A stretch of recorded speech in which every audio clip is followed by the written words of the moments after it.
Assalamu alaikum wa rahmatullahi wa barakatuh. Hayakallah. I want to read this Quran ayat. I was doing a video last night and I was speaking about certain things as like where are we grateful to Allah or not.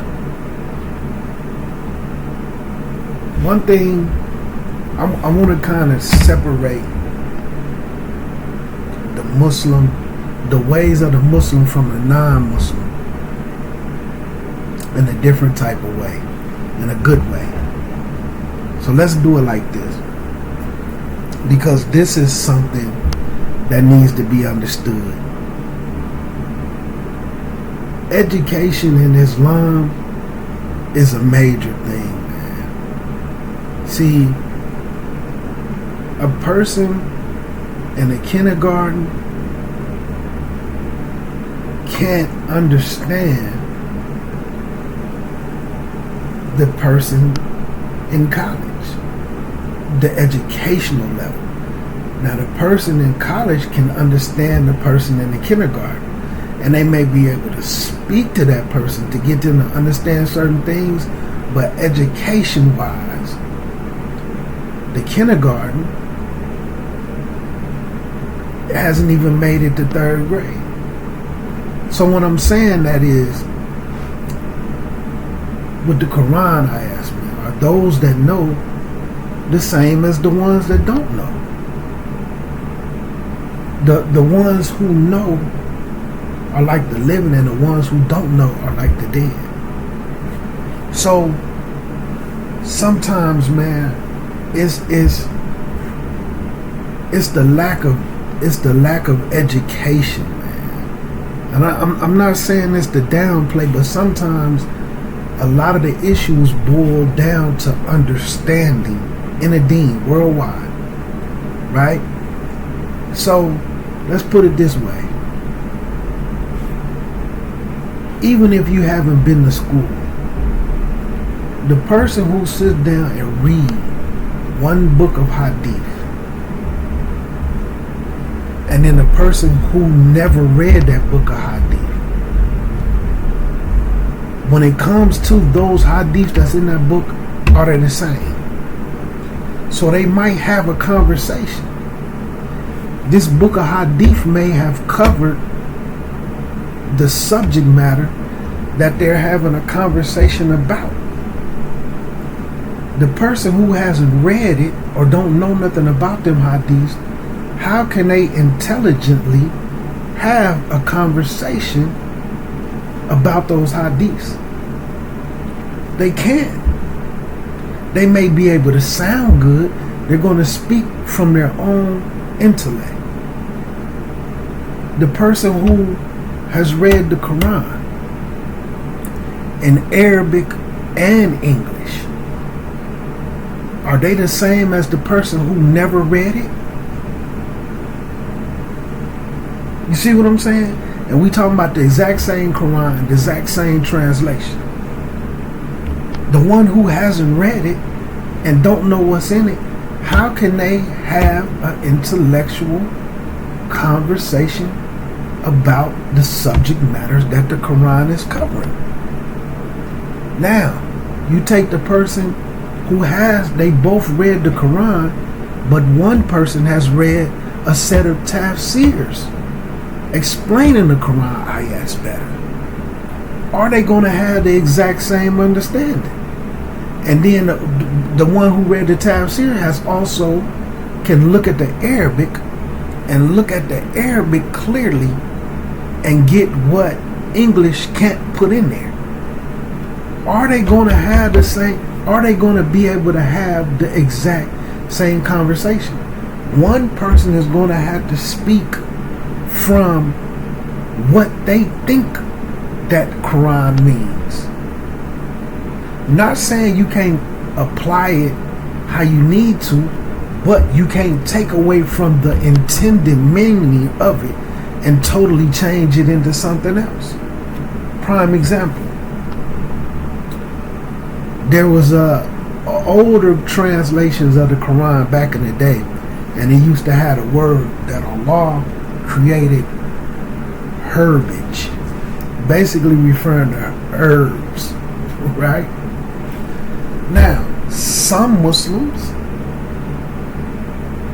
took that ayat and said, because Allah created herbs, that means smoking weed is permissible because marijuana is a herb.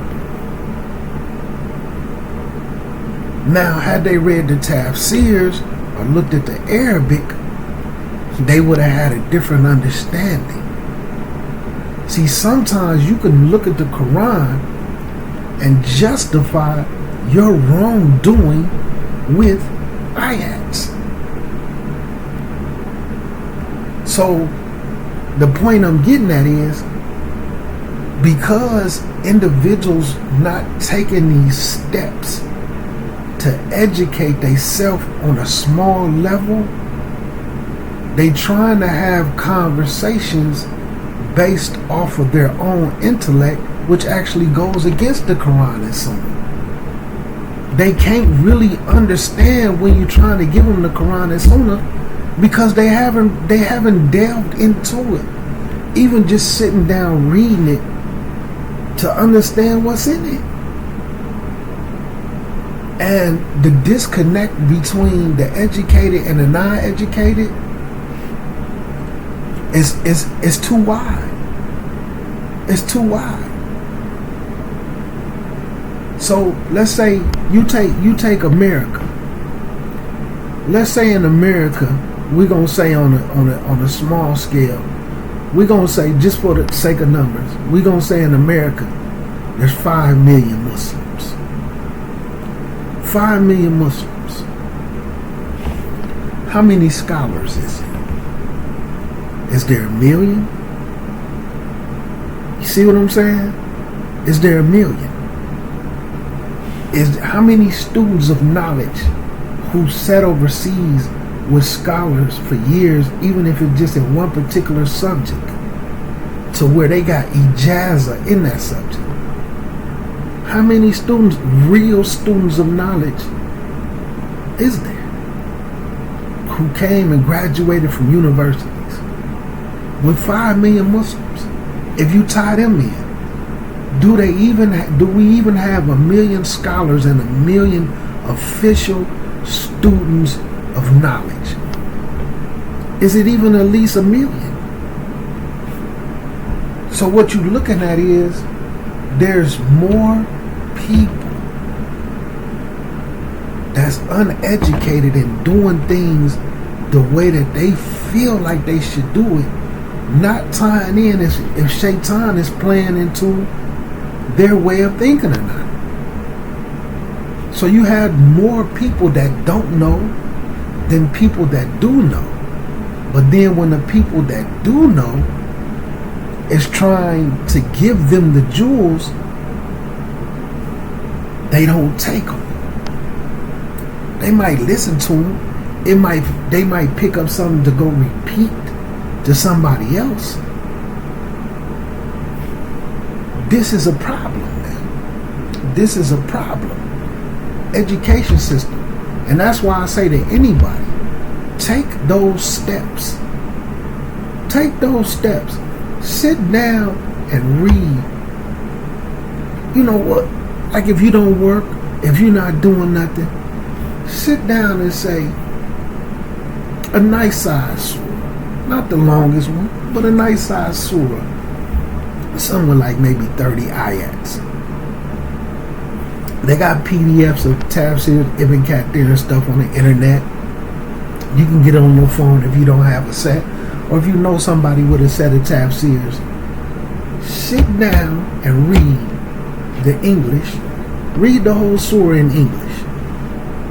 Right? If you could do Arabic, then read the Arabic. Then get the tafsirs on that exact same surah. But after you read it in English, tell yourself everything that you want to tell yourself that this ayat means. And then read tafsirs of that same surah. Read the whole tafsir, but a nice size tafsir. At least 30 ayats. And see if what you thought the Quran meant falls in line with what the Rasul said this meant, what the companions said this meant, the situation was going on, see if it falls in line with it. Then you would be able to say, you know what? It ain't like that. But now that I read this, now I got a better understanding on how to put this in a proper perspective. Then if I want to apply it to my life, then I can still put it in a proper perspective because I have more of an understanding. And then if you have more time, Tafsir Ibn Kathir, it gives you, right? It gives you Quran ayats that prove other Quran ayats. It gives you hadiths that proves the ayats, these ayats as well, because it discussed the situation that went on. It has the stories from the companions where they discuss what this ayat meant to them. Tafsir Ibn Kathir gives you all of this. When you're looking at, sometimes they give you all of these in one ayat, and then it also has what they call Israeliyats, right? The stories from Bani Israel that the Rasul them used to relate. Because you got to understand, a lot of the Quran, not a lot, but there's parts of the Quran ayats that's talking about Bani Israel, the people of from Israel, that generation, the what some people refer to as, in this day and time, the Jews. Okay, the Jews, the people that Musa was sent to, the people that Esau was sent to. You know what I'm saying? So, or like some of these generation black people call it the Hebrew Israelites. So the Quran, the tafsirs that have Israeliyats. So also, when you can look at those hadiths, go to the book of hadith, the hadith that they point out. This hadith is going to be surrounded by maybe 20 other hadiths on the same subject. One hadith may be a whole page long, and then what they got in Tafsir Ibn Kathir, they may have just took a paragraph out of a page long hadith and used it as dalil in Tafsir Ibn Kathir. So go look at all those hadiths about that subject matter as well, and you're going to get a better, and all of this is going to help you understand that Quran better, those Quran ayats better. You may have one ayat. You get in Tafsir Ibn Kathir, it may be 2 pages breaking down and explaining one ayat. That's a sentence with all type of dalil.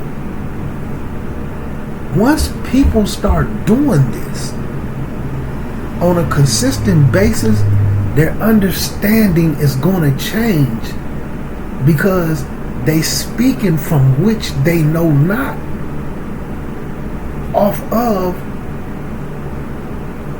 not saying that you shouldn't. Of course you should read the English in the Quran, especially if you don't know no Arabic and this and that.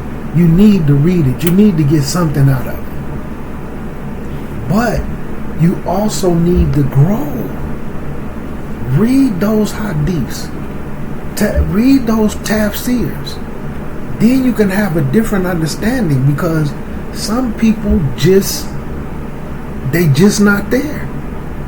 And you also have to accept, based off the Quran and the hadiths and the saying of the Salaf, everybody can't go.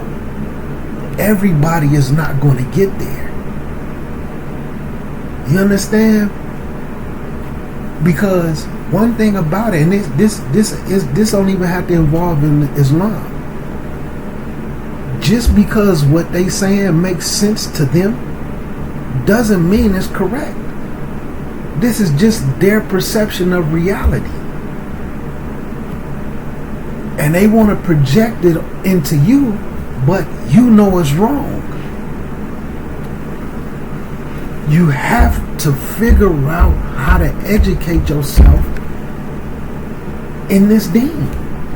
So to break down what I'm originally wanting to start with before I read the Quran ayat. Take two friends. We're going to say they're 18 years old. Right?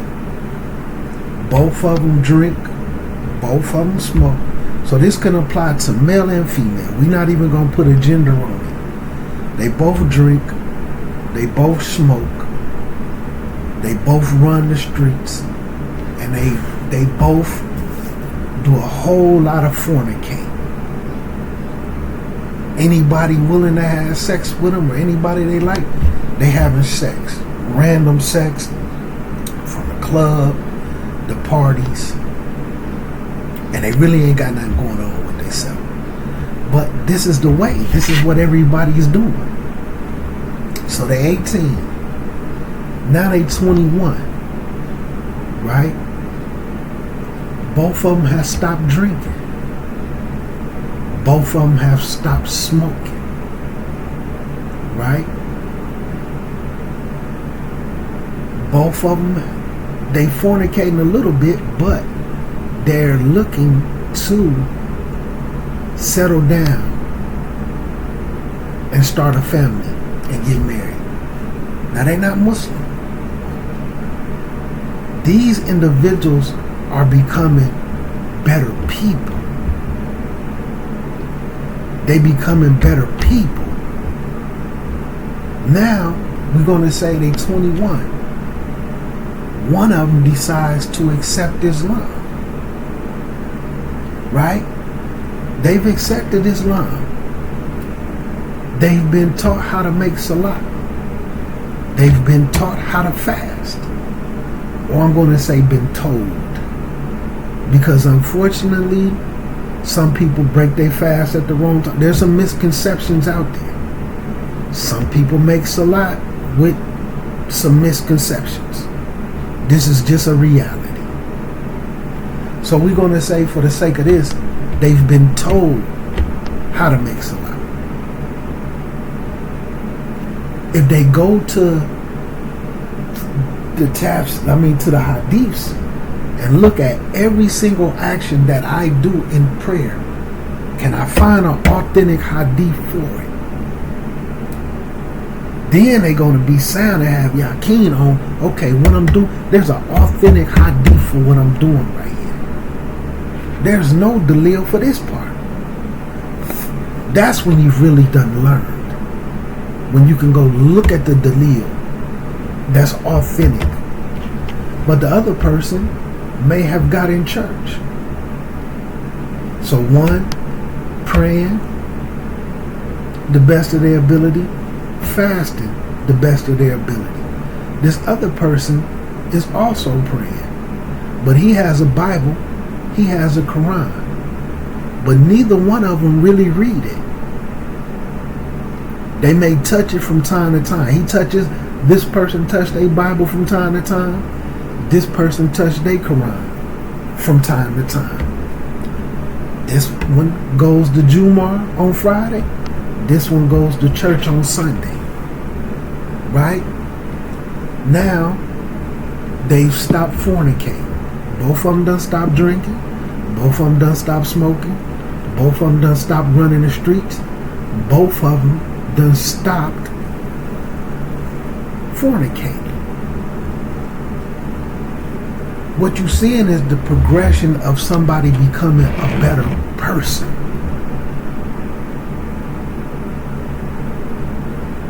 Becoming a better Muslim, right? Because this person who was 18 years old with you, your best friend, y'all walking the same path. Y'all doing the exact same things. Do that make him a better Muslim? Because some of us feel like because I stopped gang banging, that made me a better Muslim. Becoming a better Muslim involves what comes from the deen. right? There's a whole lot of implementation in the deen. Like I say, Sahih Bukhari, there's a difference in agreement how many hadiths in it, but it's like 7,000 some hadiths. But some of them repeat themselves. So without them being repeated, I think some say it's like 5,000 without them being repeated. But if you look at it from the aspect of that's 5,000 things for me to act up on. That's 100 things for me to be doing. These is things this individual who's doing, he's also becoming, me and him making the exact same changes.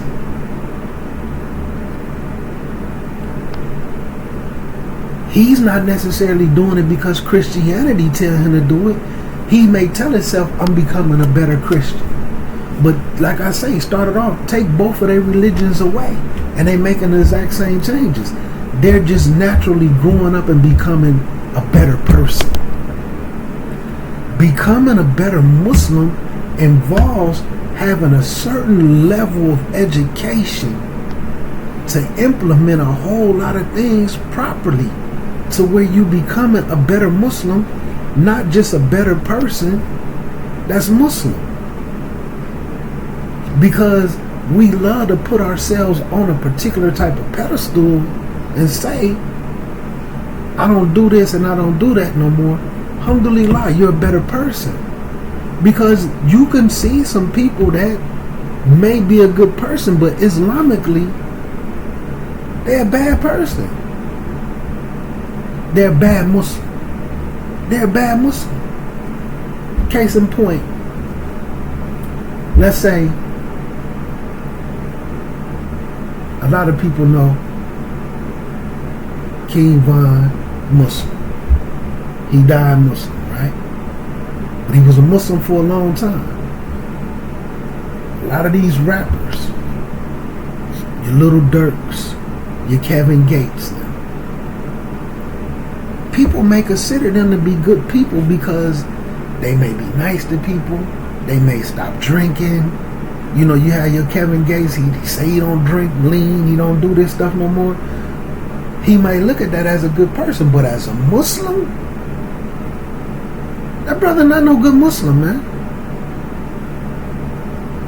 We just gonna be honest. He walking around with girlfriends all on display, half naked, shows. You understand what I'm saying? But down to a small level, some of us, we really the exact same way, but because we may not smoke cigarettes anymore, the things that's a natural progression of being a better person in life. So there's a difference in being a better person and becoming a better Muslim, man. And this is due to the level of education.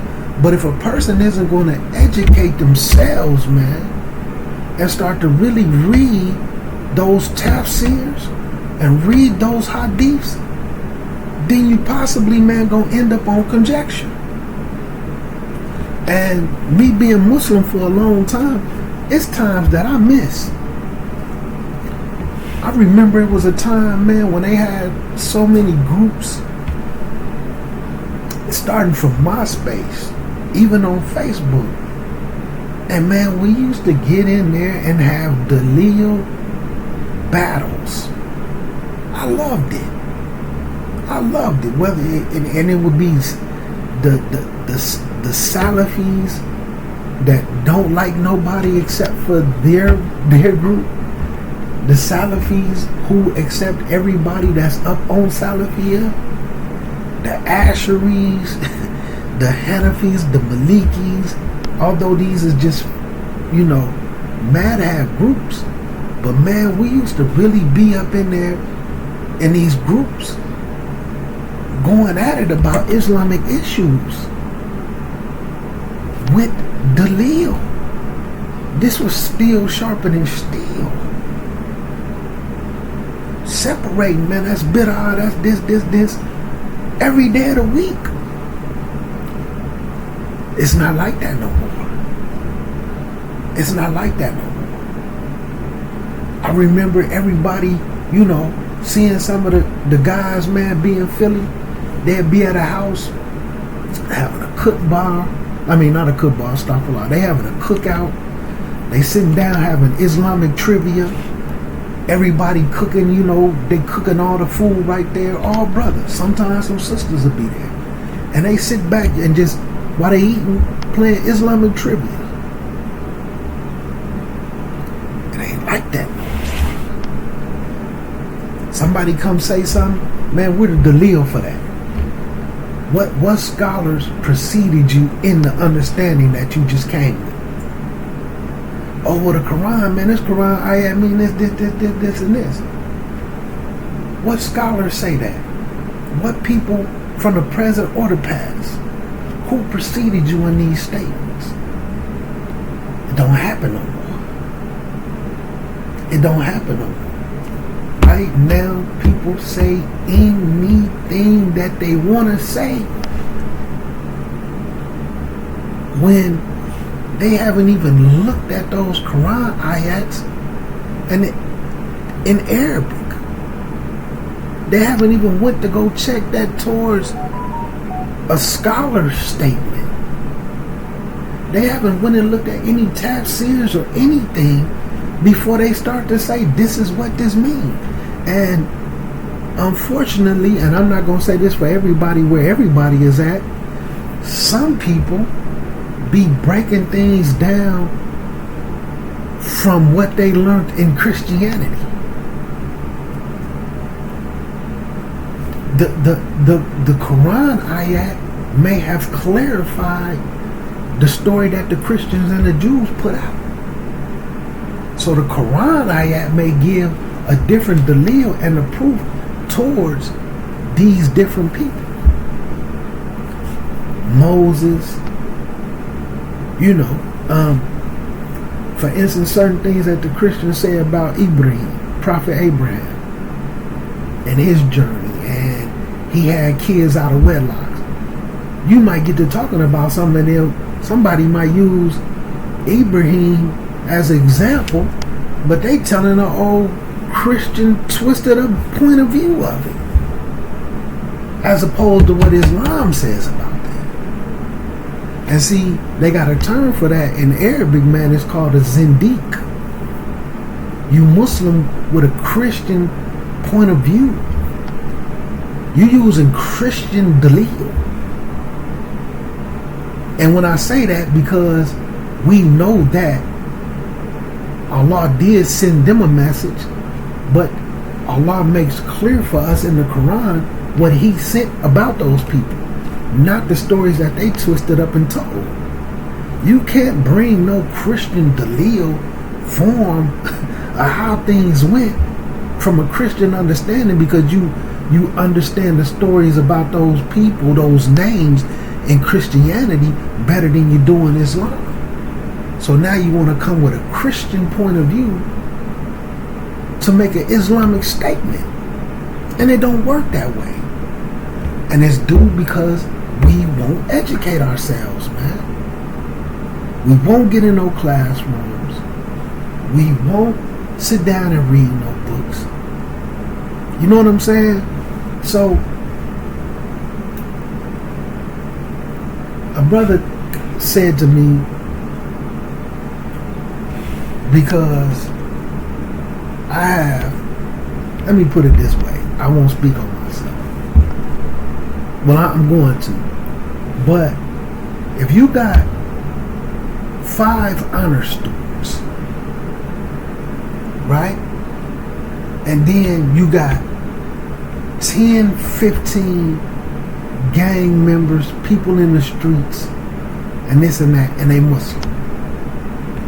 Why would you take the 5 honor students who's not strong enough to have an influence on the gang members, but the gang members are the people who doing wrong, because these honor students still have desires, and now they see some Muslims indulging in anything that they desire, what's the chances of them not influencing the honor students in a harmful way? Why would you mix them? See, I done seen brothers, I done watched brothers set up a whole prayer room in their house, start setting up a library in their house, right? Ordering all type of books, wife changing, and then they wanted to mix with individuals who's against that, who feel some type of way because they want that in their life, but instead they setting up rooms with big TVs. No knock against that. I seen brothers sitting down back in that day when the Leah was important. They reading they hadiths. We reading hadiths together. Then they started mixing with the individuals who didn't. Fast forward 5 years later, all of that is gone from them. All of that is gone from them. I seen brothers who wives was really studying, really reading books, whole little classroom books. Let's say it's 20 parts.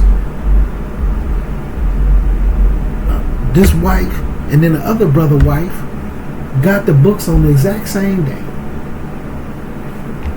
Within 2 years, this wife completed the whole book.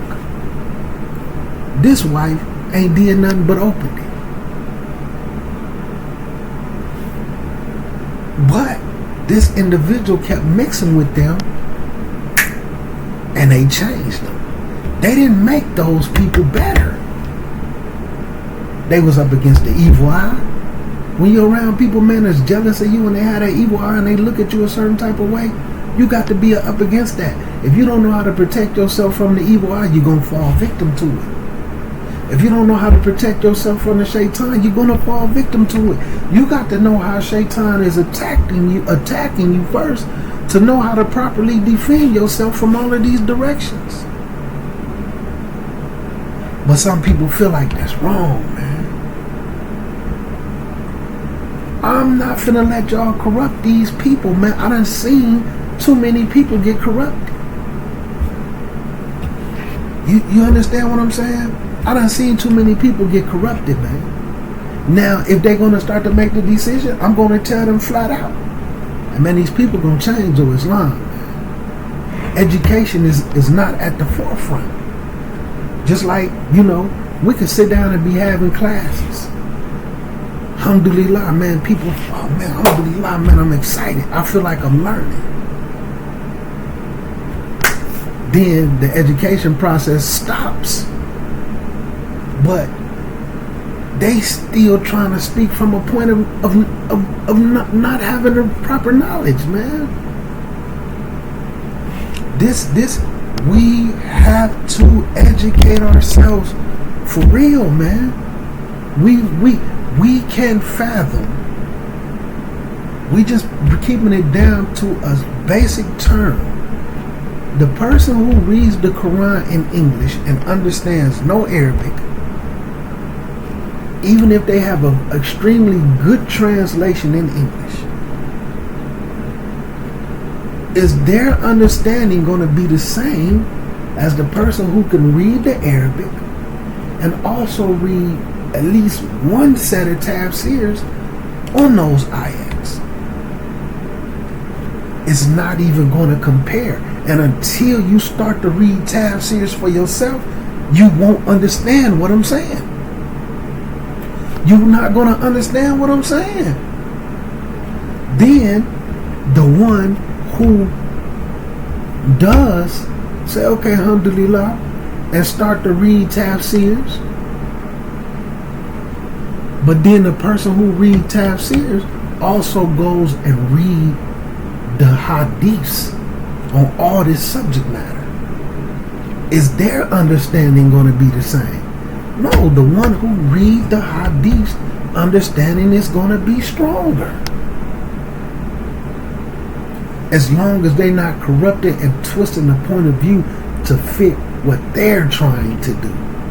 If they just sit there and let it come to them, their understanding is going to be stronger. And then the one who listen to the scholars on these subject matters, read the books and see what the Salaf said about these subject matters, their understanding of how this goes is going to be a lot stronger. Now, imagine a person who does nothing. Watch a few TikTok, 30-second TikTok videos, catch a lecture now and then, but not really sure what the subject matter is. You see what I'm saying? Learn a little bit there, alhamdulillah. You know, get to feel good. But we talking about becoming that individual that you listening to. When you gonna do that? A brother tell me, man, hey man, I want to get to the point, man, where I could dissect the thing and I could be there to chop it up and do this and do that, do this and that. But you still ain't picked up a book of hadiths. You still haven't went back to the basics and looked at everything that you do. Just like you can ask the average Muslim right now, where do the Shahada even come from? Can you find that you should take the Shahada in the Quran? What hadiths can you find that say you're supposed to take your Shahada with the words that you have? A lot of people gonna say, you know what?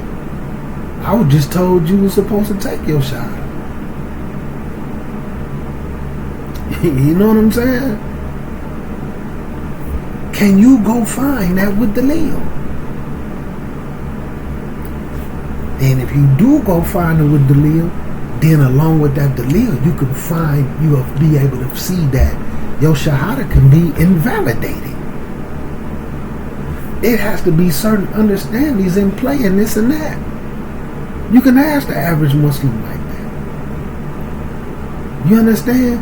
You can ask the average Muslim certain things about fasting. When do it say this, and this? Do you know where to go find that at? Is there a Quran ayat that back what you do when it comes to fasting?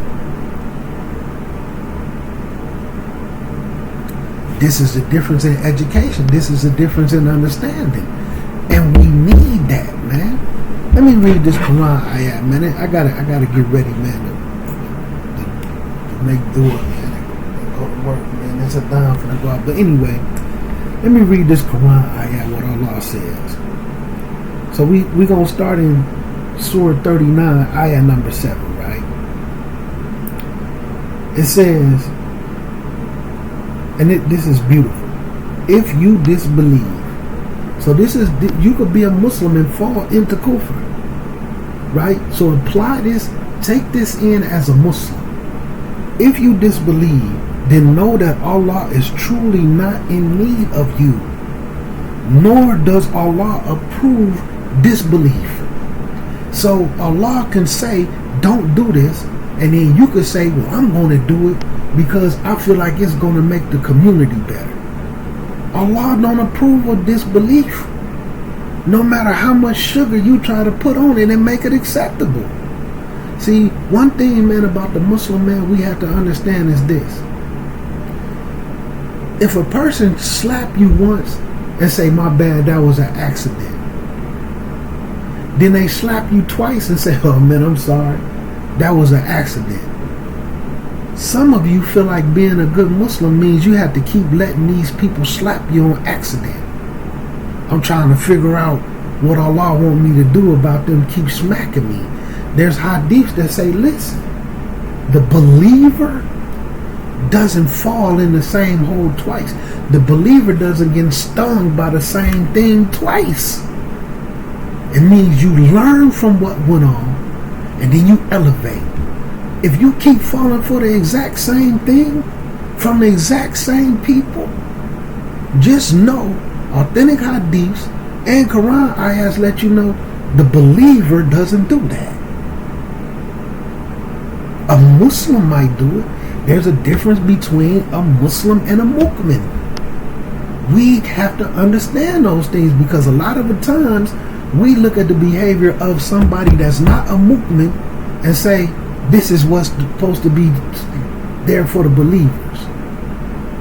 The believer isn't going to sit up and let that same thing happen to them twice.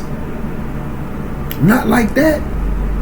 Somebody gonna keep slapping you and say, oh man, my bad, it's an accident. Well, you know they slapping you on purpose. And they Muslim. Oh man, I'm just trying to see what Allah want me to do about these people keep slapping me. Nah, man. Allah doesn't approve of or accept that disbelief, right? His servants from his servants. But if you become grateful through Iman, he will appreciate that from you. Right? Let me fast forward into the part where I really want to get to. So now we go into Ayat number 8. When one is touched with hardship, they cry out to their Lord. They cry out to Allah alone, turning to him alone. But as soon as he showers them with blessings from him, they totally forget. They totally forget the one they had cried to earlier. They go right back to being on what they was on, man. And then they set up equals. They set up rivals to Allah to mislead others from his way. How do you justify some Muslims misleading other Muslims and you know they misleading them?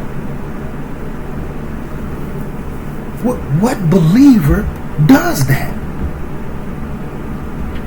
Listen to what Allah Azza wa Jal is telling us, man. And then Allah Azza wa Jal say to the Rasul,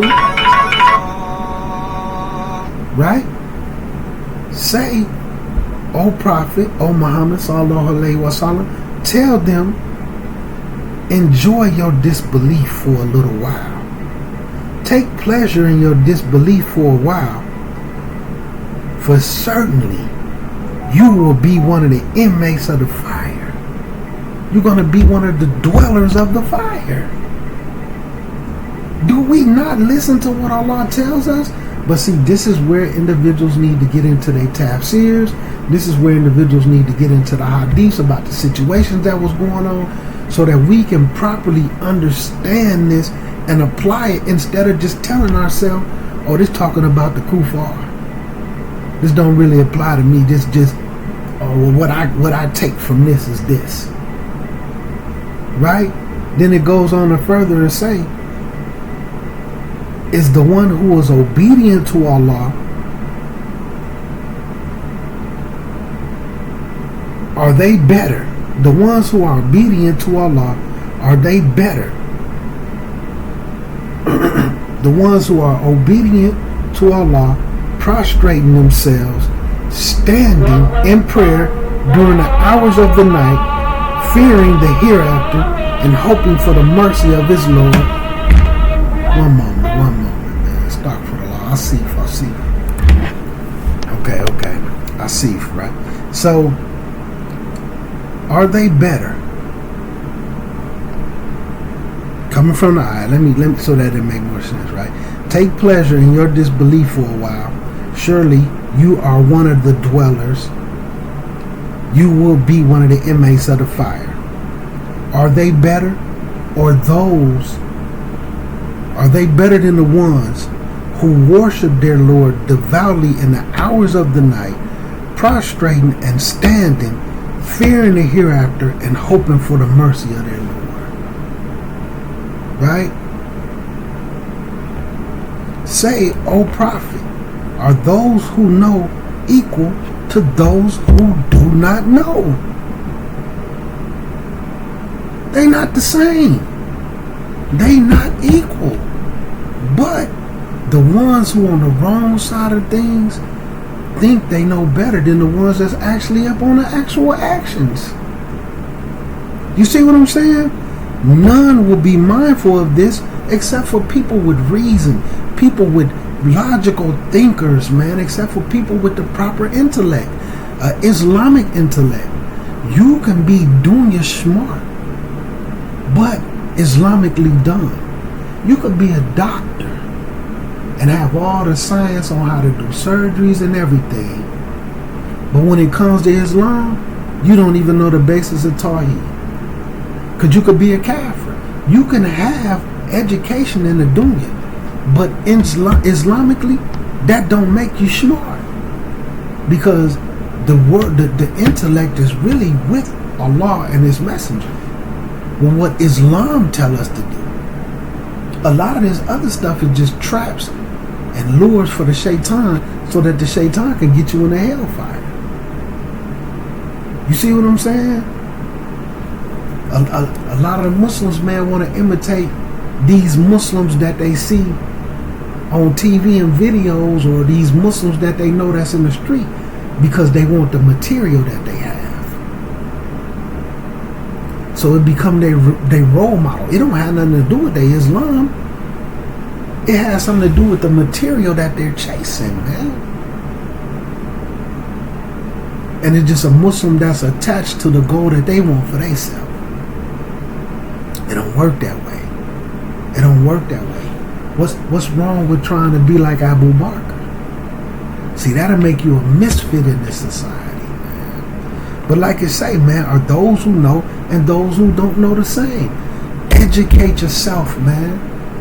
Educate yourself. Don't sit down and just read your Quran and nothing else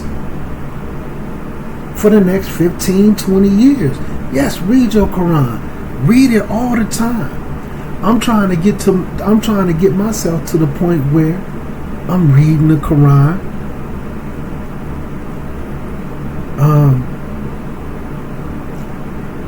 once a week. That's where I'm trying to get myself to the point. And then hopefully I could get to the point where I read my Quran every 3 days, or at least twice in 1 week. That's a goal of mine. At least twice in 1 week. You see what I'm saying? We need to set these goals, man. We need to do these things. 1 second, man. I see. Let me show y'all something real quick. So right here, this is let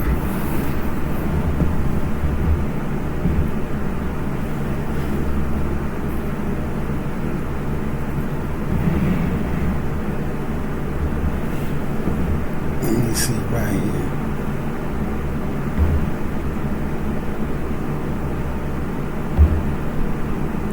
So right here, this is one of your big Qiyam Tahajjud Mushabs, or just for reading. So right here, this is Surah Yunus, right? I'm trying to hold it up. So the point is, since Ramadan, right, done ended, right here, as you can see, for those who read the Arabic, this is Surah Yunus, right? Surah Yunus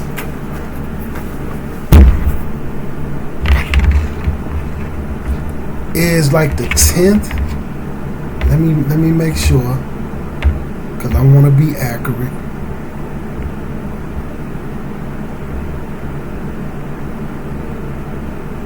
Surah Yunus is the 10th surah. It's the 10th surah, and right here, as you can see where I got my X in pencil. So when I make tahajjud at night, I'm not a hafid, so I use this. I got a big stand that I sit on. From Ramadan to now, from the end of Ramadan to now, I'm on Ayat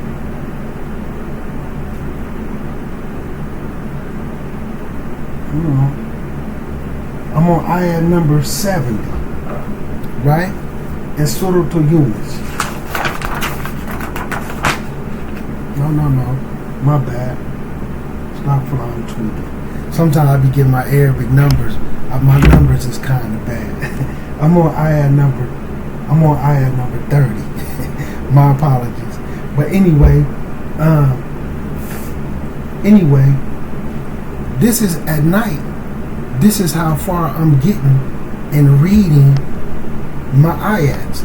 Sometimes if I'm tired and I'm doing 11 rakats, I will do 1 ayat per rakat. If I'm a little tired, sometimes I might just recite like, I may do like 1 like 3 rakats, right? 2 and then 1. And I might just recite real long and do 3. So I could be a lot further, but this is what I'm speaking about when it comes to growth. See, this right here, this makes me a better Muslim. Not me just pointing out the type of things that make me a better person, things that if I wasn't Muslim. For instance, let's say one of my homies, who we was on the same path, but we made the same changes in life. He quit drinking, I quit drinking. I stopped smoking, he stopped smoking. I settled down with a wife and kids, he settled down with a wife and kids, but he go to church. Do that make him a better Muslim because he stopped doing that? No, standing up at night, like this Quran ayat said, this is the type of thing that make you a better Muslim. You know what I'm saying? That's why I say I don't judge myself based off the things that I stopped doing as far as that. I focus on the things that I don't do that falls in line with these type of things. Sitting down, reading those tafsirs, reading those hadiths, that's what make you a better Muslim. Those other things just apply to you being a better person. Just look at some of the famous Muslims. They may have millions of dollars to provide for their kids. They take good care of their kids. They got scholar funds. Their kids eat good. Their kids straight. Their mama might be straight. They friends, everybody around them might be straight and might be taken care of. Beautiful person. But when it comes to being Muslim,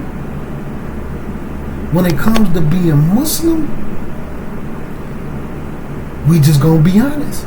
You can't call them a good Muslim. And unfortunately, in reality, a lot of us walk in those exact same shoes, but we say, I'm a good Muslim because I don't smoke cigarettes no more. I'm a good Muslim because I used to drink and I don't no more. You know what I'm saying? Which that do go hand in hand. Yeah, that is being a good Muslim. But I'm sitting up saying, you can do those things and still be a bad Muslim, is what I'm saying.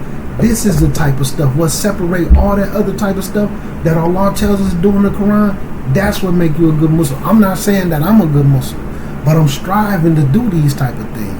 You need to elevate to start getting into this. This sort of the Yunus. And in my lifetime, after Ramadan is over with, this is the farthest I have got in Tahajjud on the level of going to sleep and then waking up to do the prayer. Not just like before I go to bed. It's more difficult to pray the night prayer. Just like some people who wake up for Fajr. When you know the difficulties, the struggles that people have waking up for Fajr. Fajr might come in at 4 o'clock and it might go out at 5:45 a.m. Some people waking up at 5:15, 5:20. They not even getting up when Fajr come in. I've done it. I've been that. I'm not saying something wrong with that. I'm saying that to say some people know the struggles of waking up to pray Fajr. Imagine the struggles of going to sleep and then waking up. Sometimes I only done slept 30 minutes. Sometimes I only done slept an hour. And then wake up with the grogginess to get up and worship Allah. And then don't have nothing memorized. And then I have to read from the Mus'haf while I'm in prayer through the Arabic. Even on nights when my Arabic slow, sometimes, man, I be reading so slow. But it's alhamdulillah. When you know the struggle of that, go to sleep and wake up every night. And we talking about since Ramadan. And alhamdulillah, if people know how long Surah Al-Baqarah is. The surahs after that, we know how long them is, man. I'm in the 10th surah. These is the things that we need to start doing. Now that I'm an individual who done actually started doing this on a consistent basis. I done had times where I was consistent, but I wasn't going to sleep and waking up. I was just doing it before I went to bed. You see what I'm saying? Now that I'm actually one of the ones who did it, now I got a different understanding. Now I can have that conversation with individuals who actually know and understand it on this level. But before, I couldn't have that conversation with them. I couldn't speak to them like there's a better way than what they doing. When Allah's saying this from the Quran, and now that I want to actually do it, and now the next thing for me to strive is to be able to do it without having to read from a Mus'haf. But I ain't gonna make no excuse. I'm not gonna sit around, okay, well, my Arabic ain't strong, I ain't no hafiz of the Quran, so I ain't gonna do the night prayers. Nah. I'm gonna buy me a Mus'haf, and I'm gonna read from it. I'm gonna get me a stand. I do Taraweeh myself. I've been doing Taraweeh on my own during Ramadan for years. Sometimes I would go to the masjid, if they had a person who was good at reciting, I would go in the masjid and sit in the back and listen to him recite. Because following along that sunnah, when the Quran is being recited, you sit back and listen. Let me sit back. I'm going to go back there and get that sunnah. Why you ain't praying with us, brother? I'm going to pray when I go home. I'm going to get those same benefits. That I'm going to get those hasanats for every single letter that's recited. You don't get that from listening. So I'm going to fulfill two sunnahs. I'm going to sit down and listen to you, alhamdulillah. While you do 20 rakats, 8 rakats, I'm going to sit right back here and listen to 10 of them, if it's a good reciter. And then I'm going to get up, and I'm going to go home, take me a short nap, and I'm going to get up and make Taraweeh. During the third part of the night when Allah is present. With a hadith to say that what they're giving up is better than what they doing in the masjid. That athar from Umar. I'm going to do it the way they did it. So the ones who know and the ones who don't know, man, they're not the same. We need to seriously start to educate ourselves and start to take these proper steps, man. Then your conversation is going to change. Alhamdulillah, yeah, we supposed to become better people. We supposed to stop doing things, but we supposed to educate ourselves, man. We supposed to busy ourselves with knowledge. Just be honest with yourself and ask yourself, am I busy with knowledge? Am I ever busy with knowledge? Not just listening to YouTube, not listening to SoundCloud. Am I busying myself in these books? Even if I'm looking at them on a PDF from my phone. This is what we need. But I gotta go ahead and pray, man, and get ready for work, man. Assalamu alaikum wa rahmatullahi wa barakatuh.